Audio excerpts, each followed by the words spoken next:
Hello everyone, welcome to Kishore classes. आज है 6 अक्टूबर 2025 के करंट अफेयर को हम डिस्कस करेंगे। तो चलिए स्टार्ट करते हैं आज का फर्स्ट क्वेश्चन में पूछा गया है कि पंडित छन्नू लाल मिश्रा किस घराने से संबंधित हैं जिनका हाल में ही निधन हो गया है। तो है बनारस घराना है जिनसे उनका संबंध था। अब हुआ क्या है, रिसेंटली जो उनका निधन हुआ है वो कब हुआ है, वो 2 अक्टूबर 2025 को हुआ है। स्थान मिर्जापुर उत्तर प्रदेश में। इनका जन्म हुआ था 3 अगस्त 1936 में हरिहरपुर आजमगढ़ उत्तर प्रदेश में। आयु कितने दिन की, 89 वर्ष। और जो घराना था वो बनारस घराना था। संगीत शैली कौन सी थी, ख्याल, पूर्वी, अंकी, ठुमारी, दादरा, चैती, भजन गायन। और शिक्षा क्या थी, पिता बादरी प्रसाद मिश्रा उस्ताद अब्दुल गानी खान से संबंध संगीत शिक्षा की उन्होंने प्राप्ति की। उसके बाद राजनीतिक संबंध 2014 में लोकसभा चुनाव में प्रधानमंत्री नरेंद्र मोदी के प्रस्तावक रहे थे। उसके बाद अगला क्वेश्चन पूछा गया है कि हाल में ही भूपेंद्र यादव ने नमो वन की आधारशिला कहाँ रखी है। तो उसका जो राइट आंसर है, उसकी जो आधारशिला है वो मानेसर में रखी गई है। अभी हुआ क्या है, जो हमारे केंद्रीय पर्यावरण वन वैव जलवायु परिवर्तन मंत्री भूपेंद्र यादव ने हरियाणा के मानेसर में नमो वन की आधारशिला रखी है। ये याद रखोगे कहाँ पे है, हरियाणा में। और यह कार्यक्रम वन्यजीव सप्ताह जो हुआ है अभी 2 से लेकर 8 अक्टूबर तक चला है, उसके अंतर्गत ये आयोजित किया गया है। उद्देश्य क्या है, वन्यजीव संरक्षण व पारिस्थितिकीय संतुलन के प्रति जागरूकता को बढ़ाना। अगला क्वेश्चन पूछा गया है कि हाल में ही INS सतलुज किस देश में 18वें संयुक्त हाइड्रोग्राफिक सर्वे जो मिशन के लिए गया है। तो उसका जो राइट आंसर है वो है मॉरिशियस के अंदर ये सर्वे के लिए गया है। अब हुआ क्या है, जो भारतीय नौसेना ने हाइड्रोग्राफिक सर्वेक्षण पोत जो INS सतलुज है, मिशन का स्थान कहाँ है, मॉरिशियस में। कौन सी तिथि को, 29 सितंबर 2025। उद्देश्य क्या है, 18वें संयुक्त हाइड्रोग्राफिक सर्वेक्षण मिशन का संचालन। और यह मिशन क्या लगभग 35,000 वर्ग समुद्री माइल के क्षेत्र का को कवर करेगा। उसके बाद अगला क्वेश्चन पूछा गया कि हाल में ही भारतीय रिजर्व बैंक ने भुगतान और निपटान प्रणाली जो विनियमन और पर्यवेक्षण बोर्ड के स्थान पर किस बोर्ड का जो है गठन किया है। तो उसने किया है भुगतान विनियामक जो बोर्ड है, पेमेंट रेगुलेटरी बोर्ड जो है, उसका उन्होंने गठन किया है। अब हुआ क्या है, भारतीय रिजर्व बैंक RBI ने भुगतान और निपटान प्रणाली विनियम और पर्यवेक्षण जो बोर्ड है को समाप्त कर उस स्थान पर नया भुगतान विनियामक बोर्ड जो पेमेंट रेगुलेटरी बोर्ड का गठन किया है। यह जो नया बोर्ड है इसके अंदर 6 मेंबर होंगे। उद्देश्य क्या है, देश में भुगतान प्रणालियों का निगमन और विनियमन को मजबूत और सुव्यवस्थित करना रहेगा। उसके बाद अगला क्वेश्चन पूछा गया है कि हाल में ही भारत में मरुस्थलीय मृदा निर्माण तकनीकी का उपयोग करके पहली बार जो गेहूं की खेती कहाँ की गई है। तो उसका जो राइट आंसर है वो राजस्थान में की गई है। वो भी कहाँ पर, सेंट्रल यूनिवर्सिटी ऑफ राजस्थान के अंदर ये की गई है। तो राजस्थान जो केंद्रीय विश्वविद्यालय है, सेंट्रल यूनिवर्सिटी ऑफ राजस्थान है, पश्चिमी राजस्थान में शुष्क जो भूमि में पहली बार गेहूं की सफलतापूर्वक खेती की है।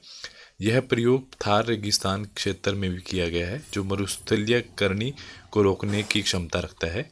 इस सफलता में एक स्वदेशी जैव सूत्र जो कर्ण आधारित मृदा निर्माण तकनीक की गई है, तो उसका उपयोग किया गया है। इस तकनीक से जो रेगिस्तान रेत को उपजाऊ मिट्टी में बदला गया है। अगला क्वेश्चन पूछा गया कि हाल में ही अंतर्राष्ट्रीय जो वृद्धाजन दिवस है जो ओल्डर पर्सन 2025 है, वो कब मनाया गया है।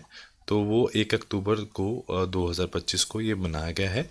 अब और ये भी आप याद रखोगे कि हर साल 1 अक्टूबर 2025 1 अक्टूबर को ये मनाया जाता है। थीम क्या थी, स्थानीय व वैश्विक कार्यवाही को आगे बढ़ाने वाले वृद्धाजन, हमारी आकांक्षाएं, हमारा कल्याण और हमारे अधिकार।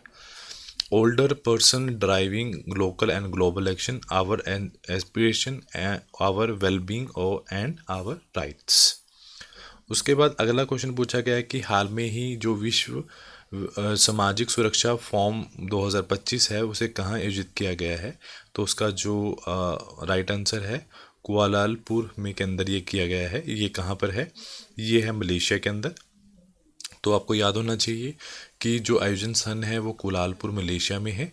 आयोजन तिथि कब है? 29 सितंबर से 3 अक्टूबर 2025 तक। थीम क्या रखी गई थी?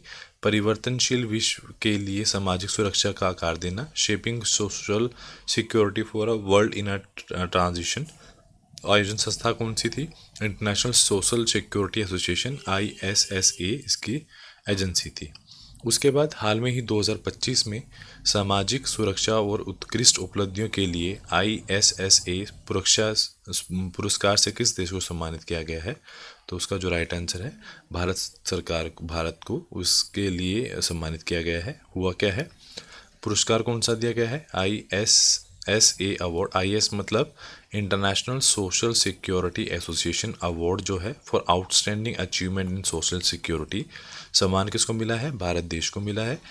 और पुरस्कार किसे प्राप्त किया है? हमारे जो केंद्रीय श्रम व रोजगार तथा युवा मामले और खेल मंत्री जो हैं डॉक्टर मनसुख मांडविया को ने पुरस्कार को प्राप्त किया है। ISSA महासभा में भारत की जो हिस्सेदारी बढ़कर 30 सीटों तक पहुंच गई है, जो सदस्य देशों के में सबसे अधिक वोट शेयर किए हैं। उसके बाद अगला क्वेश्चन पूछा गया है, हाल में ही एक जो निधन हुआ है जिनका नाम क्या है? जी पारीख कौन है जिनका हाल में ही निधन हुआ है? वो एक स्वतंत्रता सेनानी थे, एक फ्रीडम फाइटर थे जिनका हाल में ही निधन हुआ है। तो जी पारीख जो है एक गांधीवादी, एक समाजवादी और एक स्वतंत्रता सेनानी थे जिनका निधन 101 वर्ष की आयु में मुंबई में हुआ। वो 2 बार जेल गए थे। पहली बार तो 1942 में जब भारत छोड़ो आंदोलन के दौरान, और एक बार वो आपातकालीन जब इमरजेंसी लगी थी तब वो जेल गए थे। 1947 में स्वतंत्रता प्राप्ति के बाद उन्होंने छात्र कांग्रेस की बॉम्बे इकाई के अध्यक्ष के रूप में भी कार्य किया था। उसके बाद अगला क्वेश्चन पूछा गया है कि हाल में ही वर्ल्ड इन्वायरमेंट हेल्थ डे जो है वो कब बनाया गया है? तो उसको बनाया गया है 26 सितंबर को उनको बनाया गया है। तभी ऑर्गेनाइज किसने किया है? International federation of environmental health ने। डेट क्या है? एवरी ईयर ऑफ 26 सितंबर। और थीम क्या थी? स्वच्छ वायु, स्वस्थ लोग, क्लीन एयर और हेल्थी पीपल इसकी थीम थी। उसके बाद अगला क्वेश्चन पूछा गया है, हाल में ही जो कोल्ड स्टार्ट नाम का एक अभ्यास कहाँ आयोजित किया गया है? तो उसका जो राइट आंसर है वो मध्य प्रदेश के अंदर अभी ये एक्सरसाइज की गई है। तो हुआ क्या है? कोल्ड स्टार्ट नाम का एक अभ्यास है जो 6 से 10 अक्टूबर तक मध्य प्रदेश में आयोजित किया जाएगा। इसमें तीनों सेनाएं हमारी भाग ले रही हैं। कौन कौन सी? थल सेना, नौसेना, वायुसेना सभी। उद्देश्य क्या है? ड्रोन और काउंटर ड्रोन की प्रणालियों की क्षमता का मूल्यांकन करना। और उसके बाद अगला क्वेश्चन पूछा गया है कि हाल में ही भारतीय वायुसेना ने स्वदेशी प्रौद्योगिकी विकास के लिए किस संस्थान के साथ समझौता ज्ञापन मतलब MOU हस्ताक्षर किए हैं? तो उसने IIT रोपड़ के साथ उन्होंने ज्ञापन किए हैं। ऐसा क्या हुआ है? तो भारतीय जो वायुसेना है IAF ने भारतीय प्रौद्योगिकी संस्थान IIT रोपड़ पंजाब में जो है उसके साथ एक MOU साइन किया है। उद्देश्य क्या है? कोलैबोरेटिव डेवलपमेंट प्रोजेक्ट्स का। ऑब्जेक्टिव क्या है? भारत की वायु शक्ति को निरंतरता और संचालन संबंधित आवश्यकताओं को पूरा करना इसका प्रयास रहेगा। उसके बाद नेक्स्ट क्वेश्चन पूछा गया है कि हाल में ही किस कंपनी ने भारतीय वायुसेना को इंटरमीडिएट जेट ट्रेनर IJT जो यश है स्टेज 2 विमान पट्टे पर देने की सहमति दी है? तो उसका जो आंसर है हिंदुस्तान एरोनॉटिक्स लिमिटेड ने ये काम किया है। अब उसके साथ आप ये भी याद रखोगे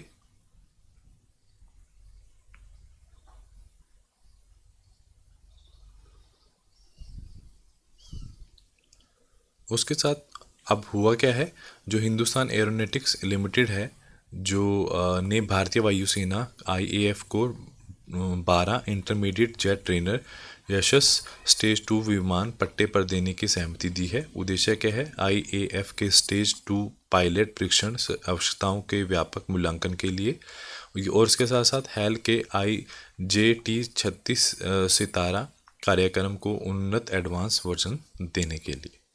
उसके बाद अगला क्वेश्चन है 11वां विश्व हरित अर्थव्यवस्था शिखर सम्मेलन 2025 किस शहर में आयोजित किया गया? तो वो हाल में ही दुबई के अंदर आयोजित किया गया। अभी हुआ क्या यहाँ पे? तो जो ये सम्मेलन है 1 से 2 अक्टूबर 2025 में दुबई में आयोजन किया गया। यह आयोजन विश्व व्यापार संगठन की सहायता से किया गया। उद्देश्य क्या है? जलवायु परिवर्तन से निपटना और हरित विकास को बढ़ावा देना। सम्मेलन क्या है? 30 से अधिक देशों में 3300 से ज़्यादा प्रतिभागियों ने इसमें हिस्सा लिया है। उसके बाद अगला है कि और भी समिट्स हुए हैं 2025 में और कॉन्फ्रेंसेस हुई हैं कौन कौन सी। फ्यूचर फूड फोरम जो है दुबई में, विश्व खाद्य भारत 2025 नई दिल्ली, 16वां सशस्त्र बाल कमांडर कोलकाता, रबी अभियान सम्मेलन 2025 नई दिल्ली, 5वां राजभाषा सम्मेलन 2025 गांधीनगर, महिला सशक्तिकरण सम्मेलन 2025 तिरुपति, 89 अंतर्राष्ट्रीय इलेक्ट्रॉनिकल आयोग आम बैठक नई दिल्ली, एससीओ शिखर सम्मेलन जो है वो चीन के अंदर हुआ है। उसके बाद अगला क्वेश्चन पूछा गया है